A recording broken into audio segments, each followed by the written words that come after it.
is June 20th, 2018. We took the trip to Canada and Alaska cruise, 7-day cruise, south from Vancouver. Vancouver go to Alaska, Ketchikan, Juneau, Skyway, Glacier Park, and collect from and Anchorage, Alaska.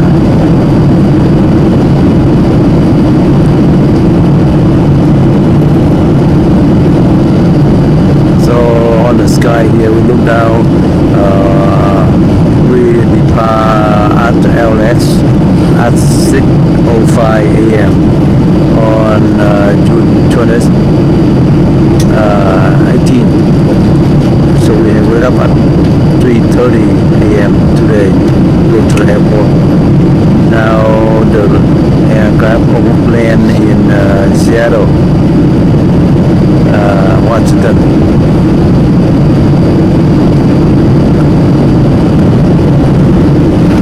So a lot of river here.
Vancouver, we go to Vancouver right now. In Seattle right now.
Vancouver.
Korean.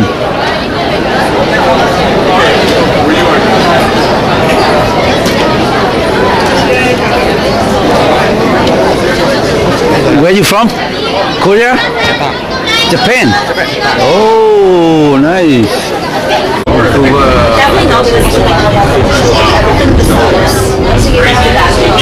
We use that back in Oaxaca. We love that. I didn't know they were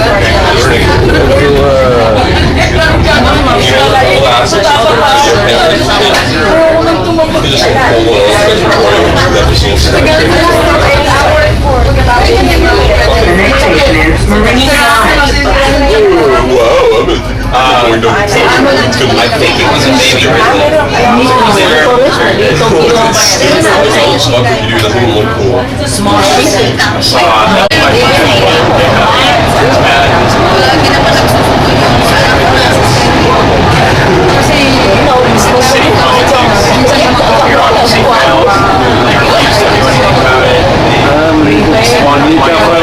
thường mình làm gì đó. Oh, there's a water sensation.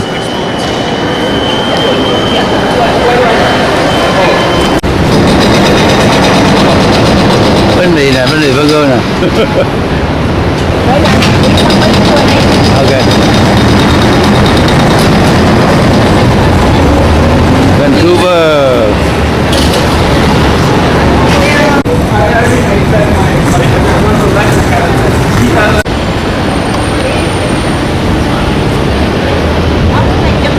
Ok, ok, ok. Ok, ok, chụp ok. Bỏ cái máy xuống.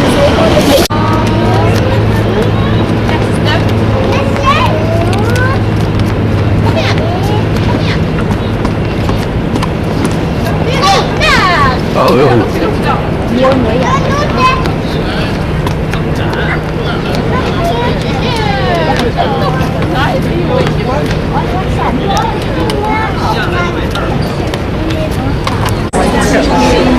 Today, June 20th, 2018. So we đi vòng đi. We sailed to Alaska.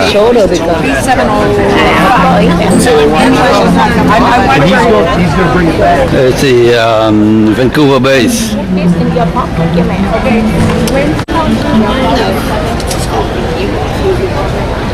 Ồ, chỗ này đứng coi đường này hay nè. Để chụp dài lắm nè. Stanley Park là bên phía bên này. Ồ, giống bên kia lắm rồi nha. Cái park của nó. Lúc đấy nó đón nè. Ôi ơi, cái này là hay quá. Nó thả gì đâu, nó thả bánh rồi. Trung thí hả?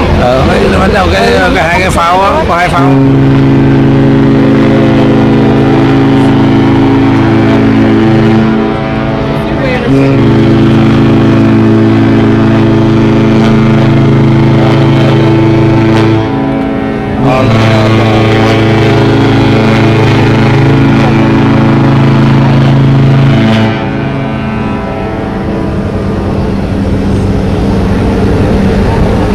có balcony cũng hay.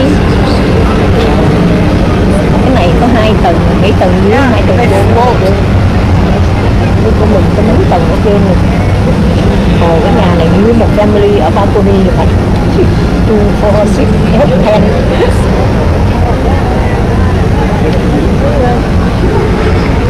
Cũng đông ha, cũng đông, bên đó cũng đông lắm mà.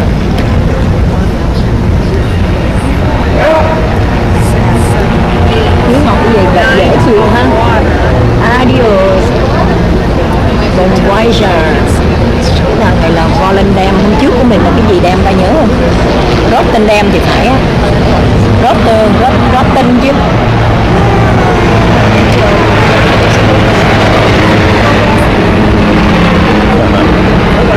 Nè, chụp nè. Thấy kiểu ôi trời đẹp. Đó thì làm Mỹ vậy đó.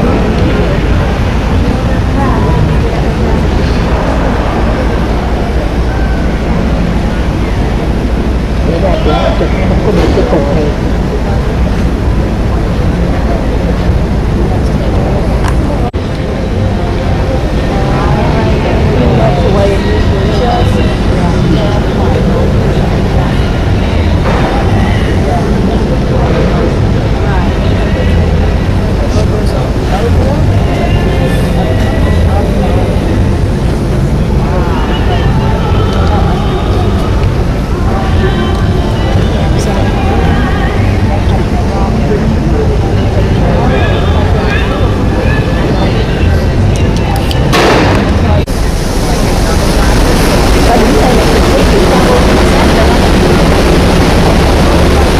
Thấy được, làm gì thấy được.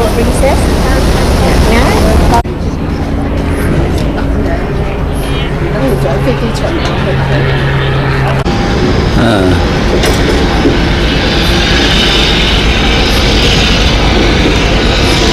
Này hay cái là chỗ nào có view hết. Mình tay chỗ khác toàn là view một phía thôi. View ấy không à, view mà toàn là view mà mấy cái container mà. À.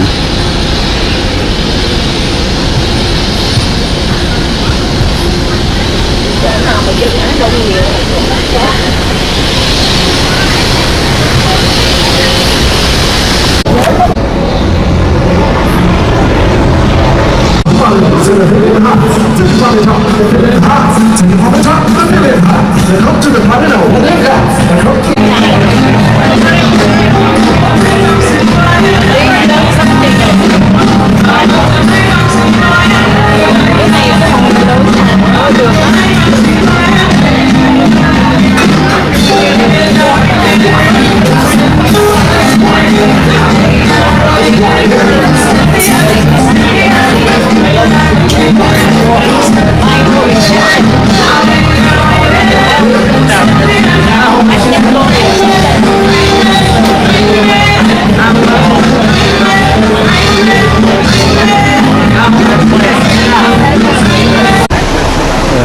The ship leaving port of Vancouver.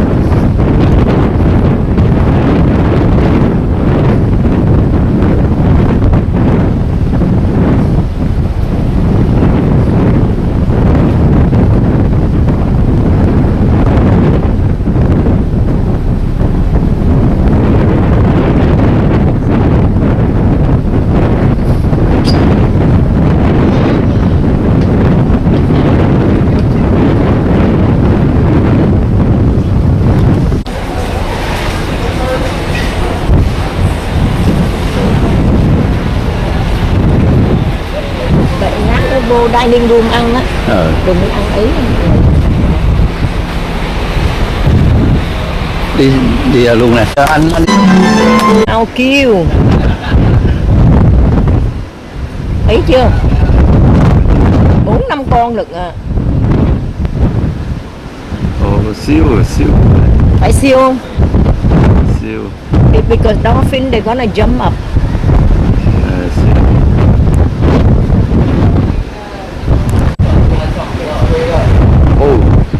is that? Xíu. Nhìn nè. Cái này còn sao được, không thấy được. Này nó bị chiếu rồi, không thấy. Một group ở nhà, whole group à? Lưng lắm nè. Yeah, maybe well, no?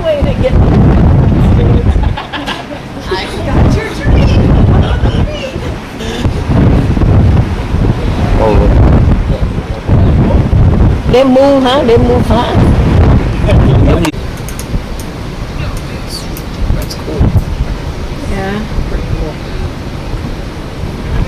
And in this case, I am told it was a clear-cut violation of that policy by Mr. Kucinich.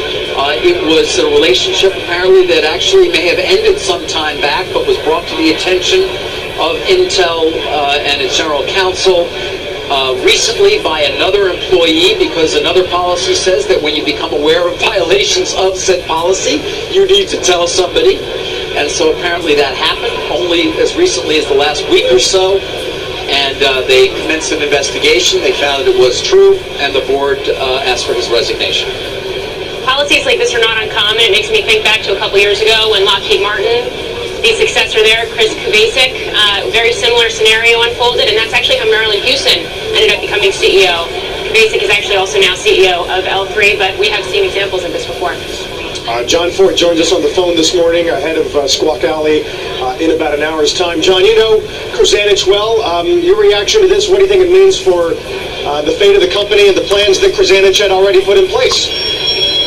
Well, Carl, there's never a good time for something like this to happen in a company, to a company. Intel's in a particularly challenging phase right now for a couple of reasons. One, the business model. This is a company that was known for the PC and server business, and that's been disrupted by the cloud, by the business of data. And Brian Kucinich has been very focused on articulating Intel's new model, new business is being driven by data, not just by chips themselves. He's done a lot of M&A around driverless cars, around artificial intelligence and the software around that.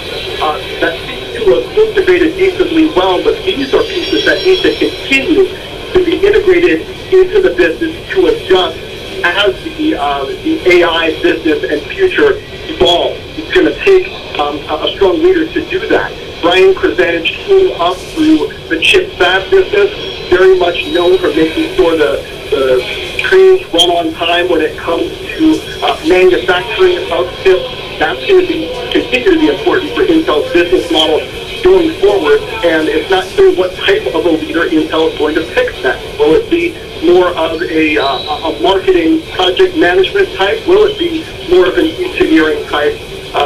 That remains to be seen. And then on the cultural side, Brian Kucinich has been trying to move Intel's culture to one of greater representation when it comes to gender and ethnicity in the ranks. He has set these targets for Intel managers, for Intel executives, for the workforce to reflect percentage-wise the available population in various job categories. For example, in electrical engineering, if 40% of electrical engineers in the U.S. workforce are women, then Intel's target was to have 40% of its employees as electrical engineers be women. That was a bold target, and a lot of people raised eyebrows when he did that. So that cultural transformation has been a work in progress. Last I talked to them, he said that they were hitting those targets, but it's not clear under new leadership how much of a priority that will be. Then at the same time, criticism for Kucinich has come. Intel was on the chase of TikTok. They would change the design of the chip and then update the manufacturing process. They've fallen a bit behind on that when it comes to moving to new manufacturing processes. They need a steady hand when it comes to moving that forward as Moore's Law gets a little long in the tooth. As somebody who is used to running that business, brought a lot of confidence in that. But, this just goes to show how much personal missteps, personal failings can affect the trajectory of a company, the leadership, no matter how solid the footing might seem to be. Take a look at Intel stock price since Kucinich took over. It's done quite well, but now there's uncertainty. Yeah, John. John, in light of that, I mean, we did get this guidance that was significantly higher than the street was anticipating. Stock started higher, then moved lower. It's down about 1% right now. I mean, based on everything you just sort of laid out, it really sounds like that move lower is based on this leadership change. But it also sounds like Percentage put a very strong sort of forward strategy in place as well. Yes, Morgan, I would say that the strategy articulation has been pretty clear recently, but I don't know that everybody in the press, in the industry, has quite bought it yet. So there's still quite a bit more articulation of that needs to take place. And I would continue to look at these acquisitions that Intel has been doing outside of its traditional wheelhouse. How well is the Intel leadership going forward going to be able to keep those businesses integrated and marching in step with Intel's vision? Is it going to be able to hang on to that talent that Percentage and others have recruited to Intel? That's key, because as we know so well, AMD is making big gains in the PC side of the business. NVIDIA is articulating its artificial intelligence division quite well, and Percentage and Intel at large have been trying to say, hey, we're very much in that business too. Who's Intel going to put out front that's going to be able to continue to make that argument that's so important to investors? John, thank you for laying that out for us. We'll see you in the next hour. John Fort with us here on set at Post 9, Pulitzer Prize-winning New York Times columnist Jim Stewart. Jim, you've written a lot about high-profile executive departures. What's your initial reaction to this news? Well, it's pretty shocking news. I had two reactions. I mean, generally speaking, I can tell you there's a chill wind blowing through a lot of executive suites today, because this was a consensual relationship. We can talk more about that, but I think that really distinguishes it from the many dimensions of the Me Too movement. And let's face it, there have been a lot of consensual relationships in American business over the years. That's number one. Secondly, in terms of Intel itself, this is a relatively mature, established, pillar of the tech industry. But we're not talking about a charismatic founder we have to replace here. Intel has been through several generations of CEO change quite successfully. I don't know the bench there. John probably knows a lot more about that than I do. But my assumption is that this will not be a devastating blow to them. Specific to corporations, I mean, they had in place a policy, apparently, at least for the last 5 years, Jim, that said you can't have a relationship with a direct or indirect report. When you're CEO, I don't know how many of those actually count. That's everybody. Is that policy in place in a lot of corporations, to your knowledge? Well, that's a really good question. I was just thinking about it. I don't know. I mean, I have to admit that I'm not even sure about some of the places where I either do or have worked when it comes to the consensual relationship. I mean, personally, I've always, having observed this over the years, felt it's a better idea, there are so many people in the world. Don't go out with people that you work with, but, I've never known that to be codified. I mean, there are companies that do it. Academia has been creeping in that direction, but I know a lot of universities are not at that point yet, but clearly Intel had this relationship. My own feeling is that it's a smart move. I mean, I think what we're coming to realize as we explore this whole issue more is that power intrudes on these relationships. It's hard to say that there is ever a consensual relationship when you are an employee and you're dealing with the CEO. Right. Well, it's unclear at this point. I mean, whether Intel said you cannot have these relationships, or if you do, if you find yourself in one, tell us. Right. But that's the difference. Well, as far as I know, I don't know who this person is, where they were in the management chain of authority, how much direct contact they had, what the circumstances were, whether it was being concealed, whether it's somebody who was already married. I mean, there are many unanswered questions here that I think will shed light on this. My gut feeling is that it must have been a very troubling situation, or they wouldn't take such a something that, by the way, ended apparently some time back, but was only brought to light recently. Right. Well, I don't know what the statute of limitations is on these things. That's the other question. How far back do you go? Does it feel to you like overreach or corporate overreach in terms of policy? I just don't know enough of the facts. Look, this is a very mature, sophisticated board. I'm willing to give them the benefit of the doubt here. So I want to transition to the column you have coming out. Yeah, right. The other big news of the day and the week, trade. You're taking a look at how that impacts higher-end goods. Right. Well, I was talking to somebody who I can't name, but who is in contact with the trade warriors in the White House, and he started reeling off this list of things that we could slap tariffs on. And now, frankly, I bolted up in my seat because you talk about steel. It's kind of indirect. I'm not for tariffs particularly, but I don't buy steel. Anyway, he mentioned French wine, and I hit the ceiling. I said, now wait a minute here. This is going. And then they would shift the manufacturing in a way that kept them ahead. Do we know about this woman, where she fell in the hierarchy of the company? I assume she will also be out, even though I haven't seen anything official. She's still there. And would she be meaningful in any way to the company?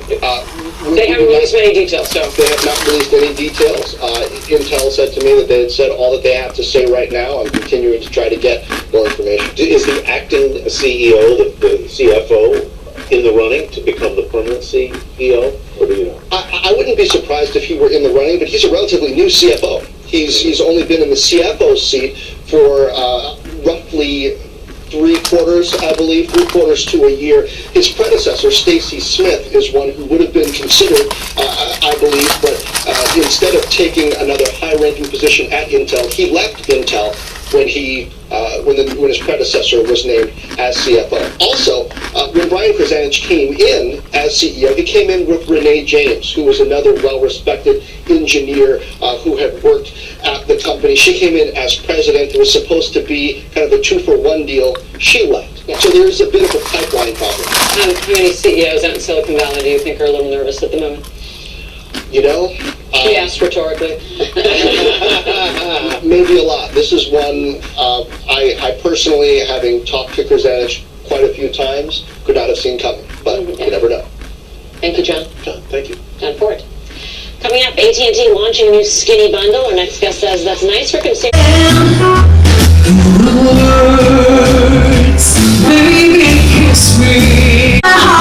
Welcome baby.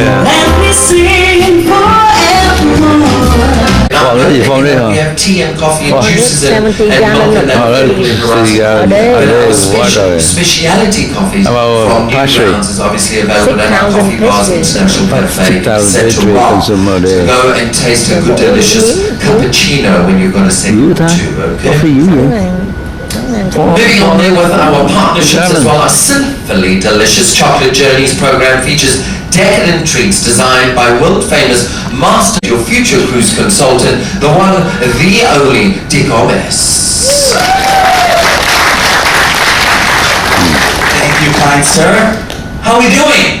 Good. All right. 4 of you. All 4 of you, are you doing okay? Fabulous. Well, indeed, I am the future cruise consultant here on board the Coral. Been on pretty much every Princess ship, and my main job, believe it or not, is to tell you all where to go. Next.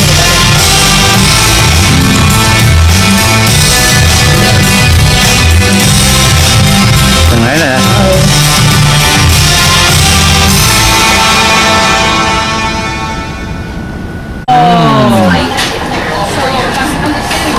Quay đi bác, quay luôn.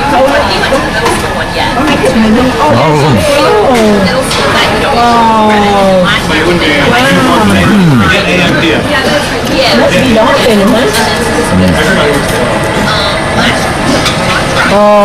Right here nè, con này nó gần nè, con này nè, đó, see.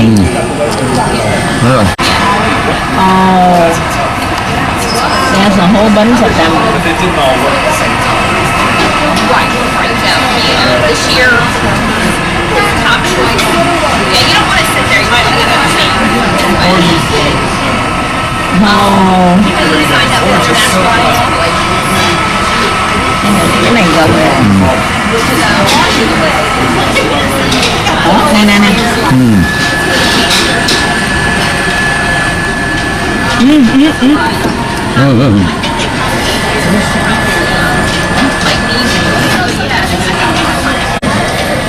Lót nha, đô kinh nhiều lắm, nhiều đô kinh lắm.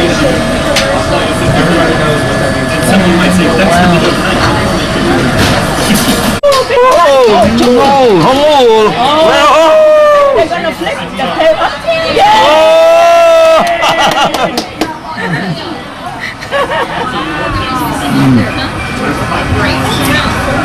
Nó nữa kìa. Dạ dạ. We are so close. 3-4 con được bơi.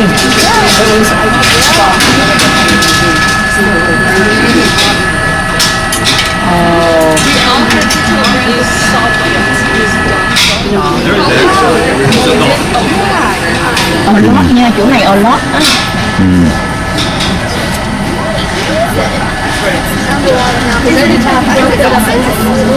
Dolphin and whale.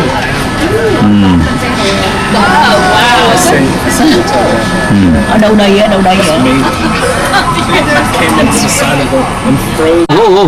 Dạ, nó bánh sụp nè. Yeah. Wow. Ở lót nha, bự lắm à. Đó, see, chỗ này nè bạn thấy không đó? Đó là nhiều lắm. It's a hole, it's a lot.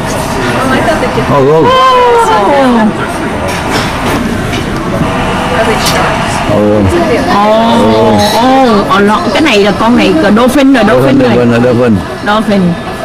Dolphin thường nó đi mua một cuốc các bạn. Thường mà whale á, có dolphin là có whale à. Tại như whale nó không có ăn. They are right on our ship now. Right here.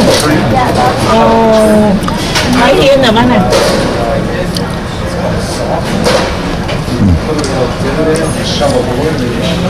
Đó, thấy chưa? Đây nữa nè. Trời ơi.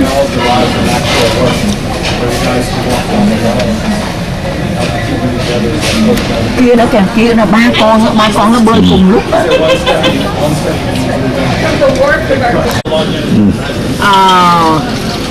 Bơi nhanh lắm nha. Wow. Sao nó đi có mình nữa ta?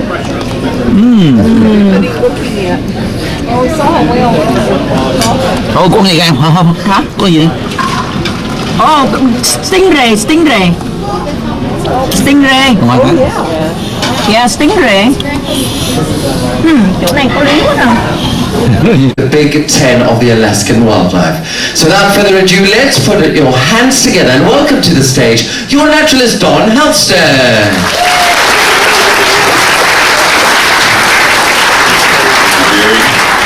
Thank you for that. It's good to see you all. As a college professor, I am a little taken back to step into a theater to applause. That typically doesn't happen. Usually only when I say class dismissed or no exams today. There are no exams today, so. Good. No exam. Off we go. So today's talk, bear facts about Alaska's bear and the Big 10 of Alaskan wildlife. These are the species that you, the visitors to Alaska, were most interested in seeing. My next talk is going to be on Glaciology 101, almost everything you wanted to know about glaciers. I've taken a 16-week course and kind of slammed it into a 50-minute talk, so you'll get a lot of glacier information. And that will be tomorrow, and I think it's going to be in the morning, so check your pattern as things change. Okay. Oh, sorry. We're going to be Ketchikan, right? No, that'll be afternoon once we. Yeah, that better. Sure. Yeah, the audience gets a lot thinner in the morning. Okay. So I've heard a lot of talk in the staircases and in the elevators, people wondering where they were. So does this help? Have to focus in a little bit more. All right, so you're wondering what are the Big 10 that we're interested in. So it's the bear, the wolf, caribou, moose, Dall sheep, sea otter, bald eagle, pup escape route plan. This is the polar bear.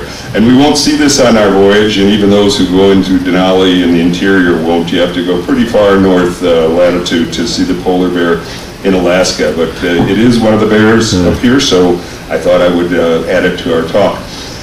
You can tell by the scientific name Ursus maritimus. This is classified a marine mammal because it spends so much time in the water and is so comfortable in the water that it has earned that name. This bear weighs up to from 600 to 1,200 pounds, huge, 10 feet from nose to tail, and well adapted for this environment, as you can see by the coloration of its fur and some of the physical attributes that it's evolved to. So this bear split apart from the brown bear about 130,000 years ago. We tracked the DNA to that and has become its own subspecies being up in the high latitudes. Has excellent sense of smell, and this is one of the adaptations it has. We look at the bloodhound, for instance, has a sense of smell that's about 40 times more acute than man, and this bear is about 7 times more acute than the bloodhound, and so we can see it can smell things about 20 miles away when it's searching on prey, and it needs to have that ability. As I mentioned, it's really at ease in water, can swim 50 miles in this frigid water at the drop of a hat, and so that's no problem to it. It has unique characteristics to keep it warmer. It has a layer of blubber, like many marine mammals, the pinnipeds and the cetaceans, of course, and this blubber and also 2 layers of fur help keep it obviously warmer than it would be without that in this frigid water. So it has a little darker layer close to the skin and a little lighter layer up on top, that white, that has adapted well to the snow and the ice. Mentioned another adaptation of the huge paw, so this helps it swimming. It's like a large paddle in the water, and a huge musculature, of course, can help it move through the water. It has big claws on it offensively, but also to grip the ice, as well as these pads you see that are textured that help it grip the ice and put it in the stealth mode as it sneaks up on seals, both coming out of their air holes and seals that have denned into the ice as well. So pretty good grip and nice stealth action here. Yes, they are loving and nurturing parents, but, well, they hibernate, and only the females that pregnant hibernate. Otherwise, the polar bear stays out and hunting 365 days a year. But the female will den and raise anywhere from 1 to 2 cubs in her den, and then out they come. Nurturing parents, but you shouldn't be trusted with our species, right? This is too close to swim. Wow. And this is not Photoshopped, they're right there. But this is a place called, up in Cochrane, Ontario, the Polar Bear Habitat and Heritage Village. Anybody been there? Hands? No hands in this audience, and I rarely find people who have been there. And what you can do is swim with a polar bear. You see her hand on that safety glass that kind of keeps them apart, Kind of neat. But you still see the bear is looking at him. They're thinking, gosh, what a nice fluffy bear, and he's thinking,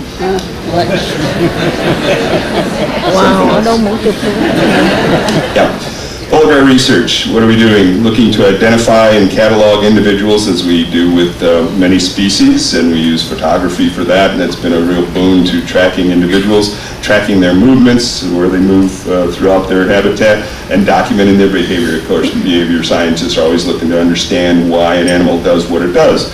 So you look at this and you think, well, this is 4 shots of a nice bear. Why did we take 4 of the same bear? But it's actually 4 different bears. And these little scars and markings on a bear kind of show us the individuals as we can look through the group and then continue to map out their individual movement as well.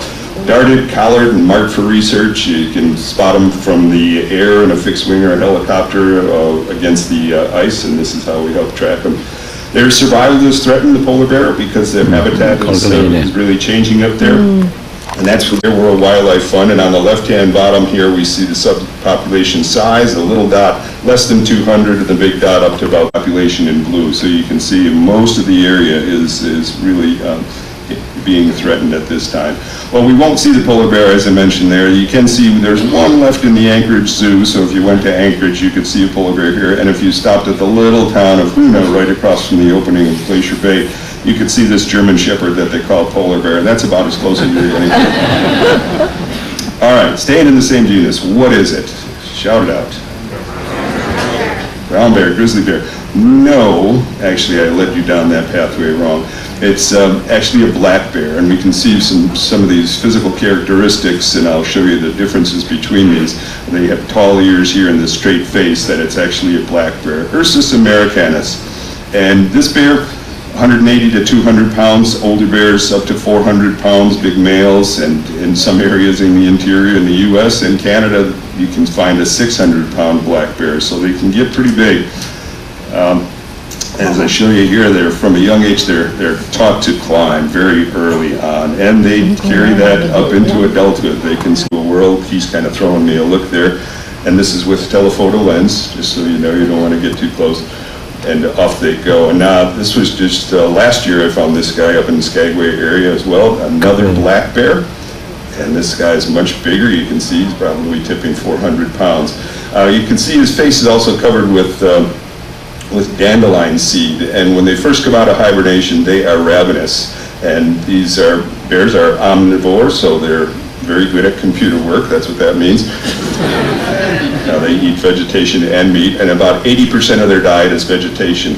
So when they first come out, they're grazing very much so on the grasses that are available. Along the roadways, we see a lot of dandelions and succulents that grow up there, not in competition with the forests that are a little further in. And so you'll find them often along the roadways. And that's what this guy was doing, just kind of grazing like a cow up and down. And he's giving me a little look there for intruding as well.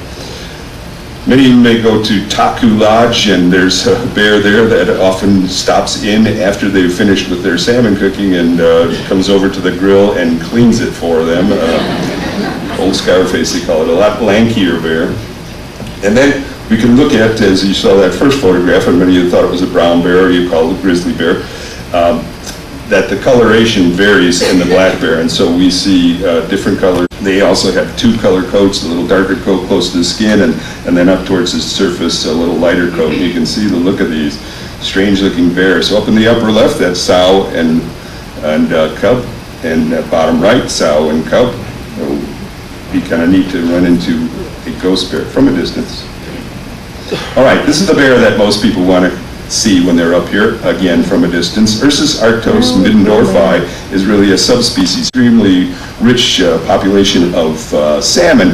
This bear has developed to a huge size, and that's why we see it this character here when we film those bears. They can be greater than 10 feet and up to 1,500 pounds for a brown bear. Now, I mentioned brown bear because they're called brown bears up here, or coastal bears, and it's the same bear as we call a grizzly bear in the interior in Canada and North America. So it's the exact same DNA, but just gets a different name, and they grow a little bigger up here. You can see dark brown and a reddish color as well. We've seen those in Glacier Bay, actually, so hopefully on our visit we'll spot some more bears up there. Okay, looking at bear research. Well, I mentioned that hibernation habits of the polar bear. Well, the black bear and the brown bear both hibernate, both sexes, and they are both hibernating about 5 months of the year, or 7 months of the year, and 5 months of the year they're out and searching for food, and that's why they're so hungry. And the research that's being done is for health purposes for man, really looking at things. When they're hibernating, they're not using any musculature. They don't lose any bone material. They just work off the fat to nourish their young. They don't have any waste product either in their den. So what's the studies for man health-wise? They're looking at osteoporosis. They're looking at kidney diseases, and they're looking at sleep disorders. Wouldn't we all just like to sleep like a bear in hibernation sometimes? So interesting to find how this critter can survive with all those little nuances to it. They lose about 20% of their body weight just in nurturing and in staying in hibernation. The brown bear range, where are we going to find these? Well, as you can see, almost everywhere in the state of Alaska. So the color code here shows us the darker color, higher density in bear country.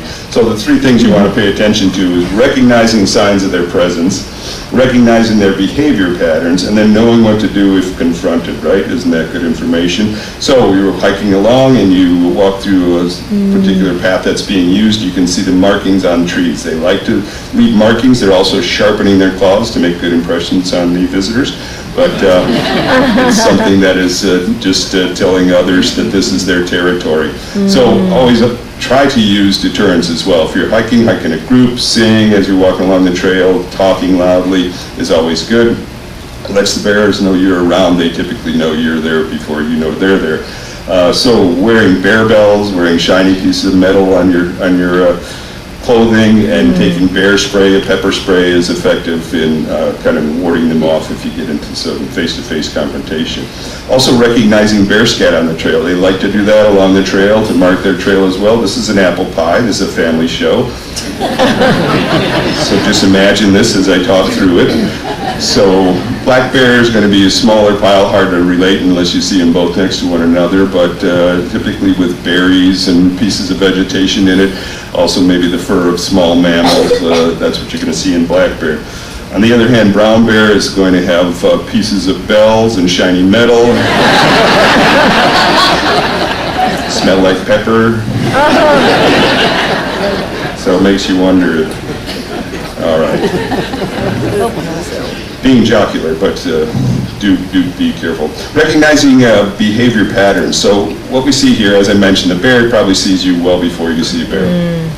But sometimes you can startle them, and especially a concern when they have a cub. They get very much more aggressive and protective when they have a cub. So this bear here is curious but not threatening, peeking around the corner to kind of look at you, and I wouldn't think that's a threat. Also, a passive posture, and what I call a teaching moment for both of us, understanding that what the bear is showing the cubs, they're standing up to get a better look, and you're looking at them and thinking, what is your next move? So that's a teaching moment. On the other hand, if you see this coming at you, this is when you rethink your bucket list. This would be a charge, and you have to do some evasive action. Obviously, never approach or feed bear in the wild. This is a photograph that should be a good impression on your mind here.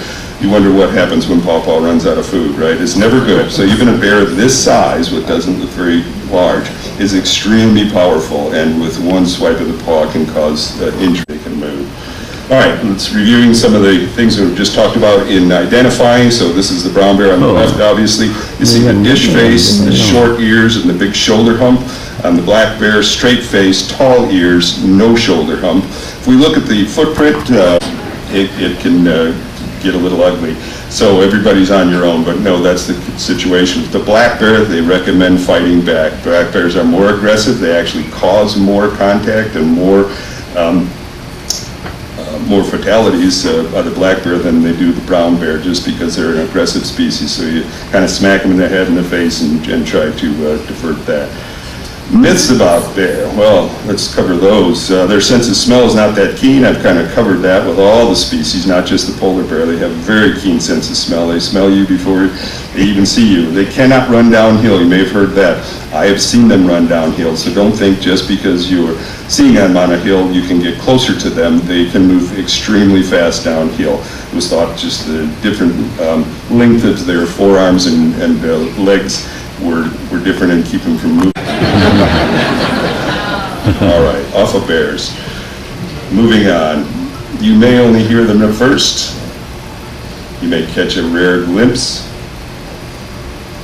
You may be the focus of interest, like this bear and cubs. And you can see how they get into this very typical communal hunting and surround prey, like this moose.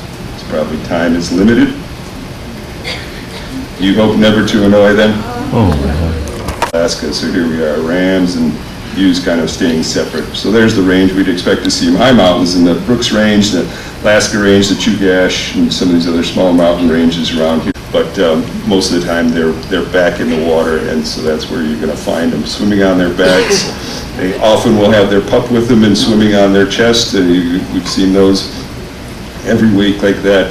And they use their chest as a little table as well. You'll see them in groups like this often, rafted together and pulled up on icebergs as we get closer to the glaciers. Those and harbor seals and eagles as well that kind of use the icebergs as places to rest. So it's kind of neat to see them out on that. As I mentioned, they often use their chest as a table. They like sea urchins and crabs and shellfish. So you can go down about 60, 80 feet to scour the bottom and looking for that. They'll tie Junior up with a little piece of kelp to kind of keep him in the same place. So when they return from hunting, he's right where they left him and doesn't blow off. It's often a characteristic they use. They love to be in the kelp beds, and they'll often bring up a little tool like a rock to help break the crustaceans in the shells, so you can see them feasting like that. Okay, sea otter range from the tip of the Aleutian Islands around Pribilofs here and all along with this huge curved beak, and they have huge talons. They're fishing birds, but also opportunistic feeders, and they'll feast on carrion, other birds, ducks, gulls. They'll also pick sea otter pups, whatever is around, and they're able to get at. Mate for life. They have a lifespan of about 30 years and will return to the same nest year after year, and their nests sometimes can weigh up to a ton. They keep building on that nest after that time period, so they make these big nests, and you're making an opportunity to see those as we cruise along this voyage. The color of the eagle is quite unique here for this species. The golden eagle sometimes is up here as well, and often mistaken for what we're seeing as an immature bald eagle, because it takes about 2 to 5 years for them to go through this molting process and gain a really white head and white tail. So you might see younger bald eagles going through a different period and just having a slightly whiter head and tail, and it takes that long for it to get to this really bright white. So there they are fishing. Now, to recognize them, I put a few pictures up here. I know what you're spotting for. So looking for that bright white head from a distance is usually the easy way to spot him. Here he's kind of chatting it up with a raven. I often see him perched on these things that look like a good place to stop. Everybody see this one? Pretty easy to spot him. How about this guy way in the back? So that's what you're looking for.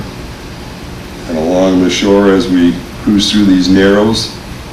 How about this one? Anybody see it? Kind of hard. But did you miss that guy down there too? Yeah, right. So they're out and about. A lot of them in Ketchikan and Juneau, in the towns we stop in. You'll see them, and all of materials that grew on the prairies, and on obviously all the way up to humans that ate the bison. So removing that has really changed it. We only have about 1% of the natural prairies that are left in the U.S. So the keystone species here for the salmon is affected because they live in two worlds, really, the freshwater world for some time of their life, and then move into the marine world. So they're feeding both of those ecosystems, and many different animals are feeding off of them. And so we look at the different species here, 5 species up here, and each of them has 2 names. The king, or kind of feeding off this yolk sac, up to fry that are there for 10 weeks, pars several months, and then smolts. And smolts are out in the estuaries. So this is all freshwater up to this time, and then up to the estuaries where they're putting on a little more weight, then move into the marine world as adults, anywhere from 1 to 8 to even longer for some species, staying up to 12 years out in the ocean before they return, spawn to the exact same stream that they were raised in. And scientists have learned that decades ago they do that with a sense of smell, find their way all the way back to that same spot. So here's just a very generic look at the movement of the species through a lot of things to see. There's so much land to cover. You have to focus on where you would expect them to be. In Africa, everybody goes down to the water hole because, you know, eventually you're going to go to the water hole and things are going to appear down there. And so we have to narrow our focus here. Knowing the feeding habits and the movements, where to expect them is what I'm talking about here. So focusing that on a little bit more knowledge of each of the species you're looking for really helps you. Keeping in mind, prey animals try to avoid predators, and predators pursue prey, so the avoidance for prey animals, the camouflage, defensive attributes, they have speed, they possess horns, they move in groups to kind of lower the chance of them being snatched up. Predators, keen senses, they have communal hunting efforts and large appetites, and so obviously offensive claws and teeth. Lastly, timing and luck.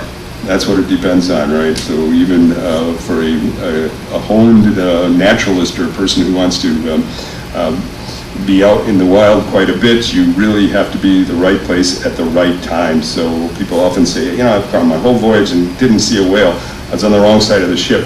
They were seeing them over here, but I wasn't seeing them. And also, if you're in the casino a lot, yeah, it's harder to see it from there. So it's just timing and luck. Get out there and spend some time looking for them, and you'll probably be rewarded. That's it for today. Hope you enjoyed it. Hope you learned something. In the Tlingit culture, we believe that we go up through this doorway to heaven, and our ancestors greet us on the other side. And because our ancestors are wearing robes of many colors like us, they're there to greet us, and they're celebrating, and they're just shouting, and they're giving testimony about you as you're going across. And so we believe we're dancing with all our robes right above our houses and our tribal buildings and our mountains. We're all dancing together. And that's what I mean by respecting not only what's here, but what is beyond that we're not aware of or we don't realize every day.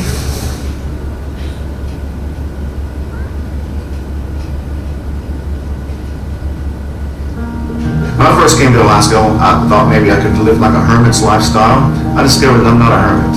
I like people, I like being around people to a point. Came up here to be a river guide for the summer, and I drove up Alcan from Colorado. I just fell in love with the place, and I realized pretty soon that I was probably going to want to live here. Straight out of high school, I was planning to come to Alaska, but Uncle Sam had another plan for me, so I had to wait till I was discharged, and I got in Alaska about 2 weeks after I was discharged, and I've been here most of the time ever since. I've taken a couple of little leaves for a little short while, but I missed Alaska too much and came back up here pretty quickly. And my wife and I lived in a little 12 by 16 cabin with no running water for 6 years while we hand-built this log home. We mainly had to work in the winter because in the summer we had to have a full-time job to make money. And we hand-chiseled every log, mainly Vicki and I. We got a little bit of help for the roof, and I had a little bit of help with electrical, but other than that, it was Vicki and I building the whole house. And my wife is from Alaska. I met her up here. She came up when she was 16, and it's been, I won't tell them how many years ago it's been. But my mother-in-law is still in Alaska at 90 years.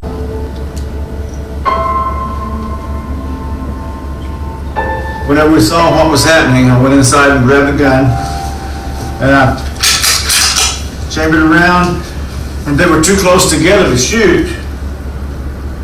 And I waited until they separated, and the bear went into the brush, and the cow went in after him. And then when she came out and he charged after her, then he turned around and went back in. And then when he stuck his head back out,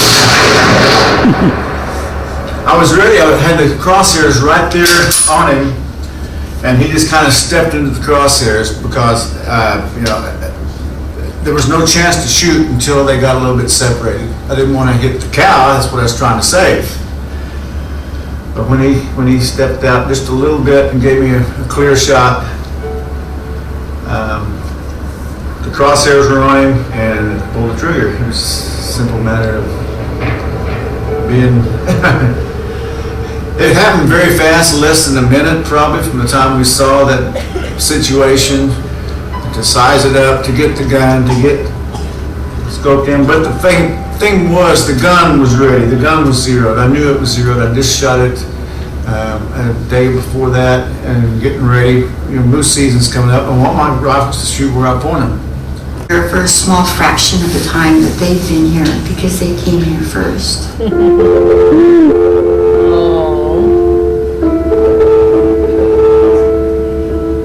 When you grow up alongside a whale, you start to identify who they are, and you even have names for them. Although I've never named a whale, but I know a lot of whales. Oh, beautiful.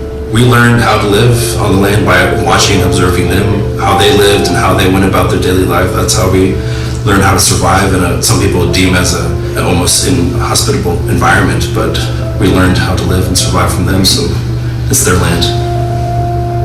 You know, we work together, fish together, but there's respect because they know who you are too. And so all together we're part of this huge circle. The whales are here, and then the fishermen are out here. They're twirling the water around, and you know, the eagles are flying around, and they're with you too. And then so everything is together. Being where these animals have evolved since the Ice Age, and there are no animals and plants in the Wonder Lake area here except a dandelion on the road that are not native. So you're seeing these animals interacting like they have been for thousands of years. They've clothed us and fed us for thousands of years, so they require our respect, and without their help, we probably wouldn't survive today, let alone, 1,000 years ago. And they know you by sound, so I just know they recognize the different hulls. They know this boat versus that boat. And they know too that there's some really good people or sounds that come from this boat, and that's the one they come to. So yeah, whales, you get to know them. You get to watch them grow up. You can see the calves as they're growing up and they're being nursed in little areas of the bay, shallow areas. So you watch them from there and you get to know them. You see them get larger and bigger, and then you see them have their families and children, and so together we grow. We believe that if we honor and respect those particular animals that help us in our everyday life, that they'll return to us every single year. We'd go to the beach and we'd play. And there is an incident where one day we were playing behind a log where we shouldn't be playing. We were kind of disrespectful at this one time. And it was there that when we came out that my mom was standing on deck. And she was standing on deck and she had this rifle pointed at us, and we couldn't believe that she saw us behind the log and that she was going to really kill us because that's something that was said. If you ever do this, I'm going to kill you, and that was including going into the territory of a bear, doing things that we shouldn't be doing. And of course, that's what we did as a child. And so when we came out from behind that tree stump, when we turned around and looked, she was standing on deck and she had that rifle pointed at us. And we thought for sure, oh no, she's real serious, she wasn't kidding. But as we got closer and closer to the boat, she put the rifle down, and it was only then that we realized that she was pointing that rifle at that mother bear that was standing in the tree line. One day I was sitting on the porch with my wife, and a moose walked by. We were having dinner. A moose walked by, and then a caribou walked by, and then a wolf walked by. And I looked at her and I said, all we need is a bear, and then a bear walked by. Oh, man. There's so many favorite wildlife memories. I mean, just yesterday I was out with a huge bull moose, but get into your kayaks and go right up to the whales. The ones that I know. And just going to places where there are thousands of, right outside of Glacier Bay, thousands of porpoises, just, it looks like a fish jumping. And you're just sitting there and you're just on your kayak, right? And just have them come up alongside you. There'll be days that go by we won't see anything of much occurrence as far as wildlife, and all of a sudden, wham. And there's nothing more exhilarating than seeing a bear when you're out in wild country and unarmed. That's the ultimate in humility and the sense that you're not even at the top of the food chain. And at Pack Creek, it's daily because it's an area where bears have become habituated to seeing people, so it's much easier to see them and to spend hours watching bears just being bears. They're not reacting to people, they're not running, they're not sniffing for us. They have learned that people are benign and they just ignore us, and they go about fishing, raising cubs, chasing each other, establishing dominance, but mostly trying to gain up to 50% of their body weight before winter. one of my favorite ones was back when I was a river guide here on the Nenana River here at Denali National Park. We'd do 3 trips a day, and we were coming back from our first trip of the morning. And we're coming down the highway into the park, and there was a moose calf, a little baby, I mean fresh moose calf, in the middle of the highway. And it was blocking traffic and everything. And we got ready for our second wrap trip of the day, and I was taking an empty safety wrap down. And all of a sudden, the park rangers show up with this baby moose calf. They had hog-tied it, they blindfolded it, they had rubber gloves on, they had rubber rain gear on, and they had captured this little moose from the highway that was about to get run over, and realized that the mother was downstream on the other side of the river. And so they came to get me to take this moose calf down the river. So here we are, the ranger sat at the bottom of my raft, and this little moose calf just rah, rah, rah. And as soon as we got out in the flow of the river and started floating down that river, that moose calf just quit just shut up, quit crying, and just enjoyed it. And we took him down to where we'd last seen the mother on this little island, and we let that little moose calf go, and we coached him across this little channel from the island to the mainland. And the next day, someone said they saw the mama and the little calf together. So it was kind of a very unique, interesting experience with wildlife.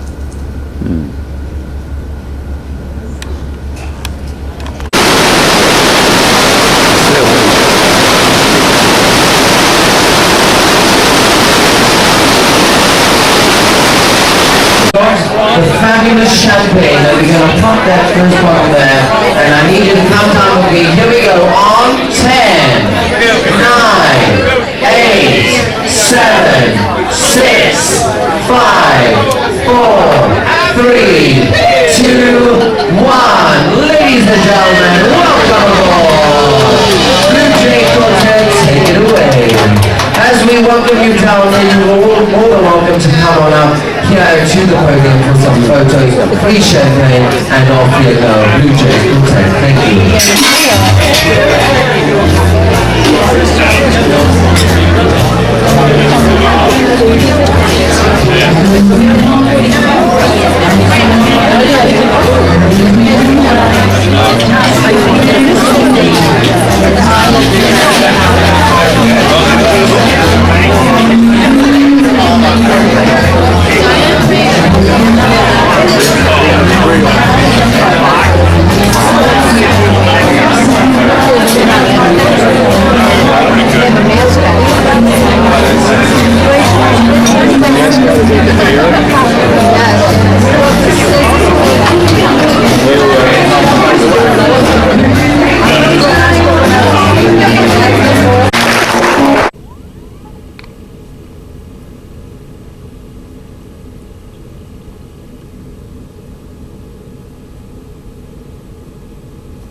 named after him. There's also a Nazarbayev University, there's a Nazarbayev Mountain, there's even a flower that's been named after the president. And after almost 3 decades in power, it's pretty much impossible for Kazakhs to imagine life without him. As you know, our president is the first one from our independence. That's right. So almost 30 years in power. Yes, and actually we didn't see any other variants, real variants. But isn't there a part of you that would like to see something different? It's much bigger part inside of me that is afraid that the new one will be much, much worse. Really? Yes. You're actually frightened of what change might bring? Yes, I'm frightened of the change. Because you think Kazakhstan could become unstable? You know, do you fear that you look at Ukraine, you look at other countries, you think that could happen here? Yes, I'm really afraid of this.